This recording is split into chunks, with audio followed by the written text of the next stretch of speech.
Assalamualaikum warahmatullahi wabarakatuh. Salam Kukar Pintar. Apa kabar anak-anak? Mudah-mudahan anak-anak selalu sehat dan tetap semangat. Baik anak-anak, bertemu dengan saya Ibu Ranem dari tim Kukar Pintar. Pada hari ini, Ibu akan mengantarkan mata pelajaran Bahasa Indonesia di kelas 7 ya. Kelas 7 semester 1 bab 1 dengan teks deskripsi. Saat ini kita di pertemuan keempat. Baik anak-anak, kita lihat dulu buku yang kita gunakan apa, ayo ya. Seperti biasa pada pertemuan terdahulu yang disampaikan oleh Pak Sidik, bahwa buku yang kita gunakan adalah buku Bahasa Indonesia yang dikeluarkan oleh Kementerian ya, buku Kurikulum 2013 ya, edisi revisi ya. Baik anak-anak, sebelum kita ke materi inti, kita curah pendapat dulu ya. Apa saja yang termasuk bagian-bagian struktur teks deskripsi? Ya, baik anak-anak, struktur teks deskripsi itu sudah kita bahas di pertemuan ketiga. Struktur teks deskripsi terdiri dari 1. Identifikasi, 2. Deskripsi bagian, dan yang ketiga adalah penutup. Iya, masih ingat kan? Ya. Baik, anak-anak, tujuan pembelajaran kita kali ini adalah setelah proses pembelajaran berakhir, nanti diharapkan anak-anak mampu menelaah penggunaan kata, kalimat, dan tanda baca atau ejaan kalimat majas ya. Materi pelajaran kita hari ini adalah menelaah penggunaan bahasa pada teks deskripsi. Kita akan lihat penggunaan bahasa pada teks deskripsi itu seperti apa. Anak-anak, coba perhatikan tabel berikut. Tabel ini juga ada di buku kalian ya. Baik anak-anak, coba kita perhatikan penggunaan bahasa pada teks deskripsi. Ada 9 poin ya, ada 9 poin terkait penggunaan bahasa pada teks deskripsi ini. Yang pertama, penggunaan kalimat perincian untuk mengkonkretkan. Yang kedua, penggunaan kalimat yang menggunakan cerapan panca indera. Yang ketiga, penggunaan kata dengan kata dasar yang huruf awalnya adalah K, P, T, S. Keempat, penggunaan sinonim pada teks deskripsi. Yang kelima, penggunaan kata depan pada teks deskripsi.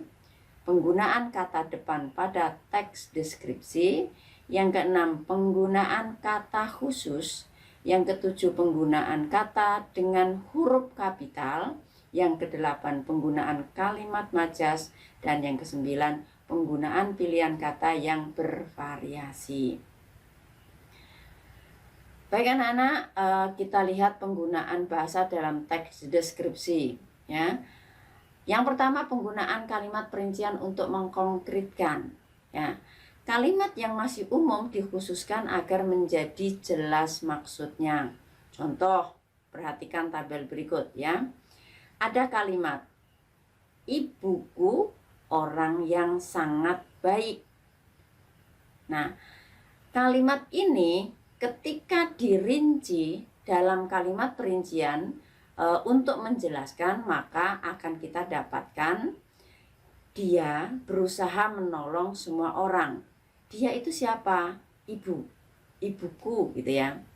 Yang kedua, dia ramah dan tutur katanya lembut kepada siapa saja. Dia itu siapa? Ibuku. Nah, ibuku dinyatakan sebagai orang yang sangat baik. Nah, sangat baik itu diperjelas dengan kata menolong. Dia berusaha menolong semua orang dalam kalimat itu ya. Kemudian yang kedua, dia ramah. Ramah ya. Ramah itu menunjukkan orang baik.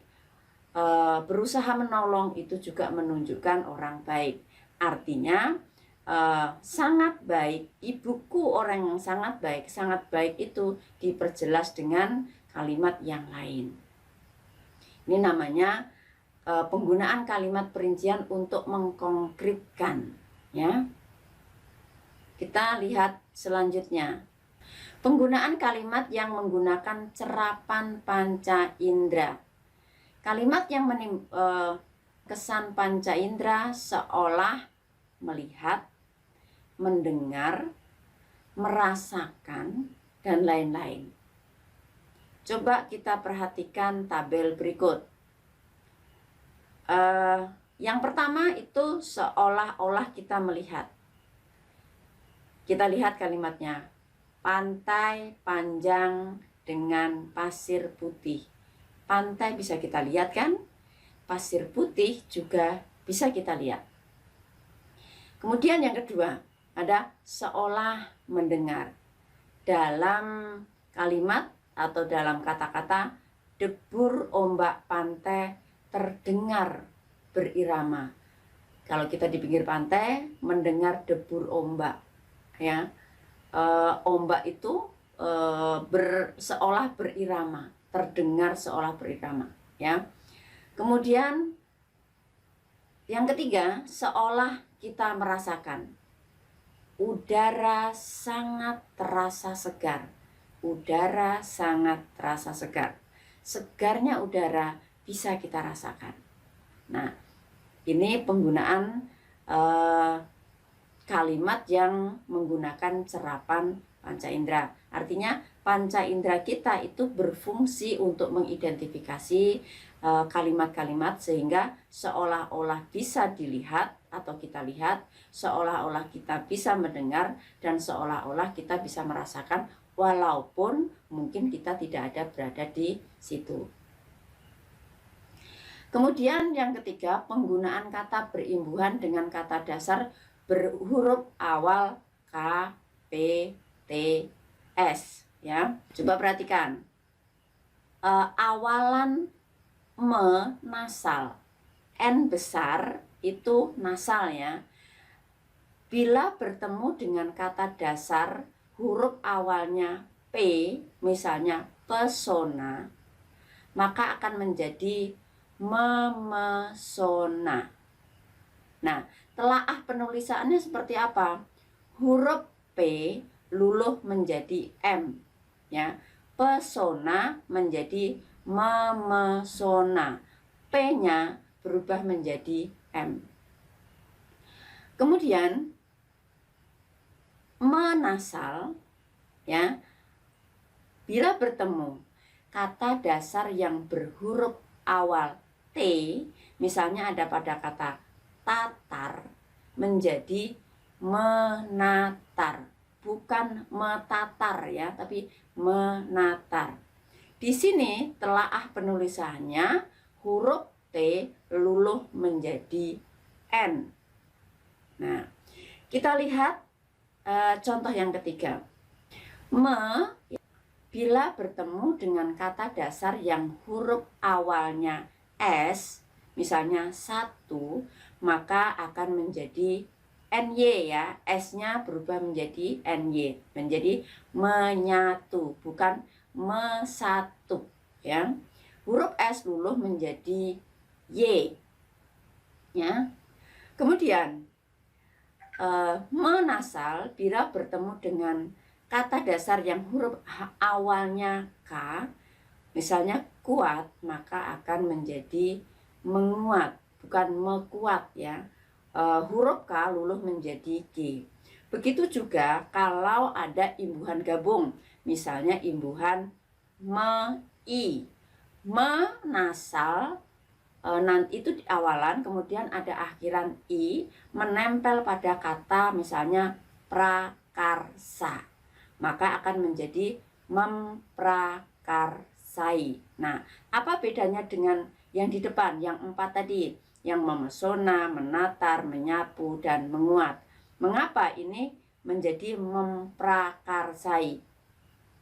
Huruf P itu tidak luluh karena setelah huruf P itu diikuti huruf R atau PR, ya, PR, maka dia tidak luluh. bukan memrakarsai tetapi memprakarsai ya.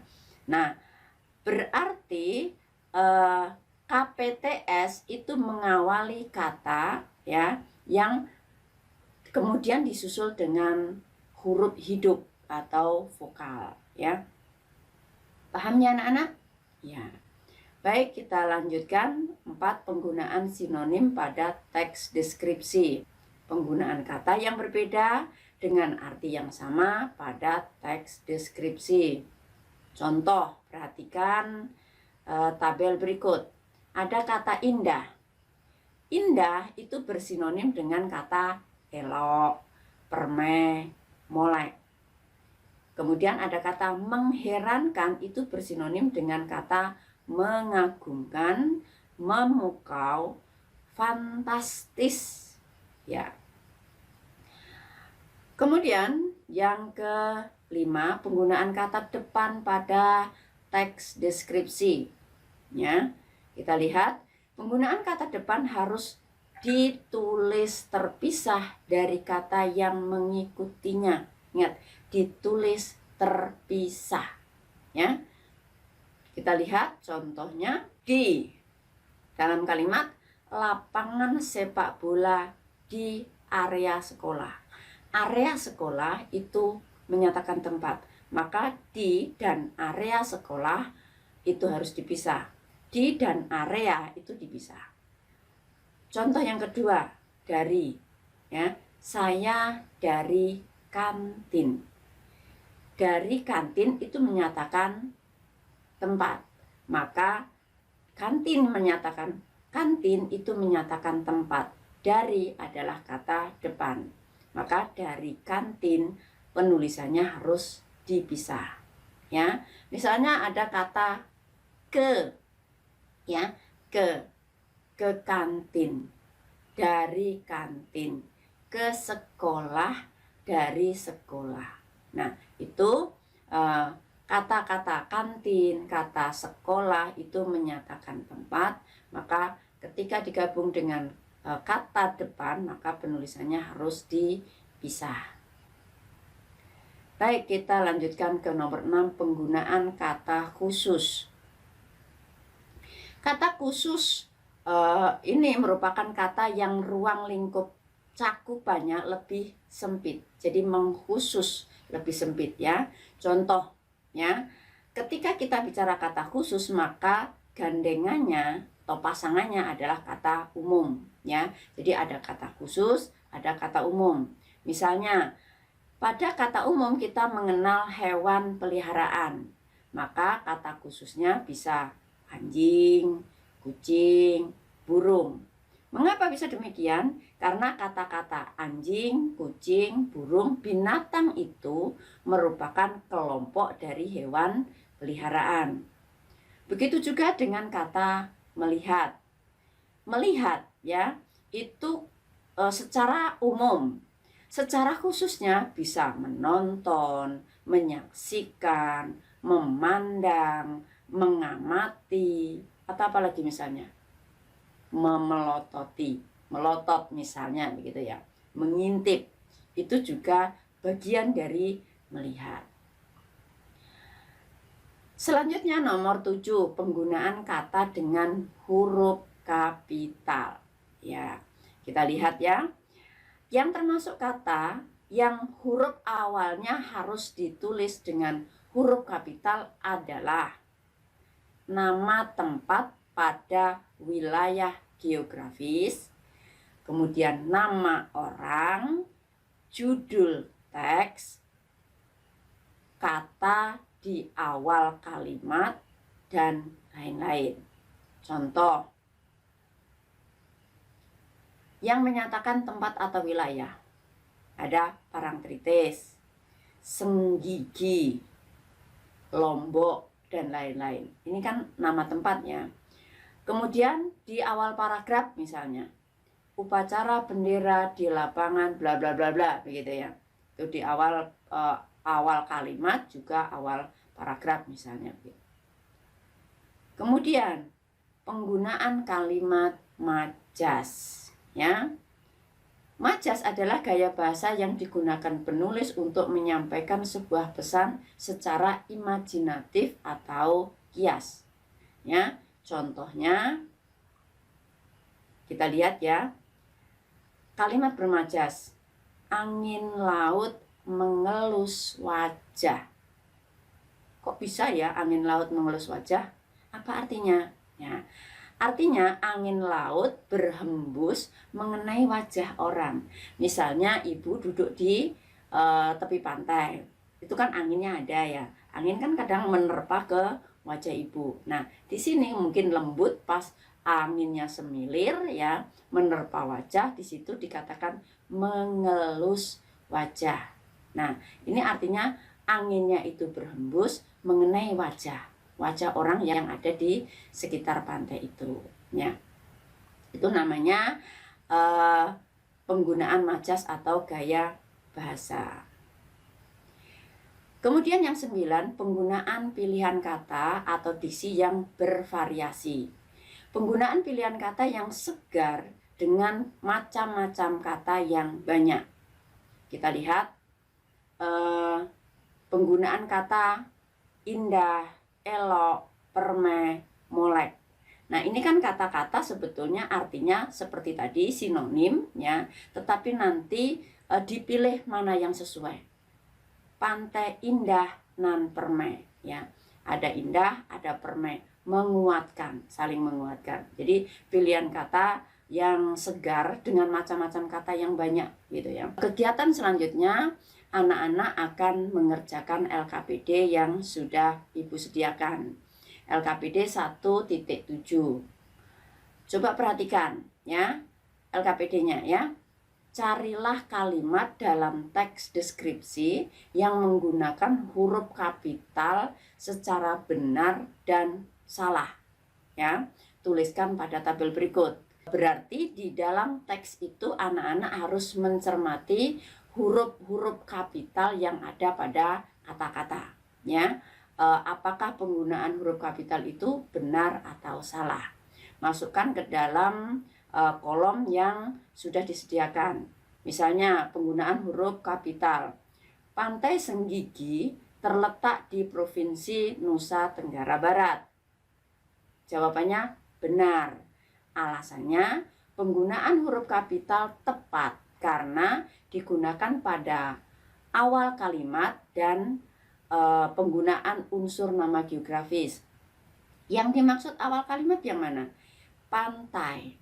Itu awal kalimat ya. Jadi kata pantai itu mengawali sebuah kalimat. Kemudian Senggigi nama tempat, letak geografis, maka S-nya harus kapital. Begitu juga dengan Provinsi Nusa Tenggara Barat. Itu juga menyatakan letak geografis atau nama geografis, maka harus ditulis dengan huruf kapital. Nanti anak-anak cari kata-kata yang salah atau kata yang benar, tunjukkan di situ, tuliskan di dalam kolom yang tersedia, berikan alasannya. Kemudian setelah kalian mendapatkan itu, perbaiki kesalahan penggunaan bahasa atau tanda baca atau ejaan pada paparan berikut. A. Pulau Madura keberadaannya di sebelah utara kota Surabaya. B. Dia pergi membeli jeruk bali di pasar. C. Indonesia banyak memiliki pulau-pulau terpencil. Nah, di situ ada 3 kalimat. Perbaiki kesalahan penggunaan bahasanya atau tanda bacanya atau ejaannya. Kira-kira mana yang salah? Perbaiki ya. Paham? Baik anak-anak, yang ketiga, daftarlah kata depan di dan kata berimbuhan di pada kedua teks halaman 12 sampai 14. Telaah benar atau salah. Perhatikan contoh yang sudah ada pada buku kalian atau pada tabel berikut.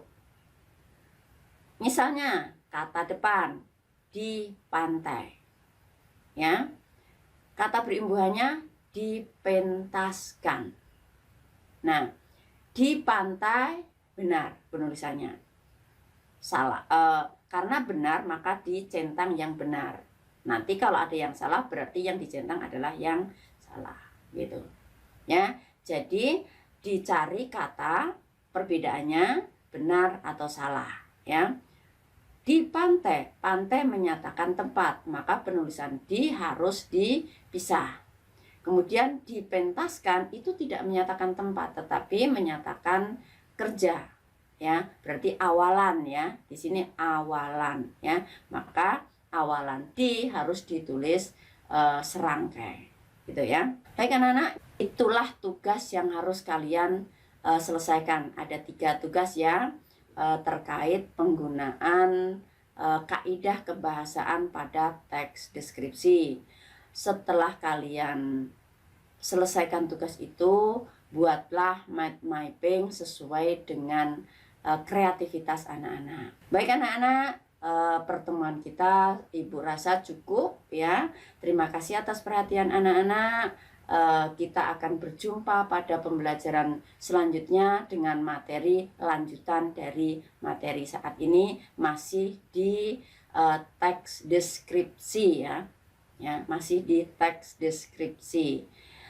Selamat belajar, semoga kita tetap semangat, semoga kita tetap sehat, dan kita bertemu pada pertemuan selanjutnya. Billahi taufiq wal hidayah. Wassalamualaikum warahmatullahi wabarakatuh. Salam Kukar Pintar.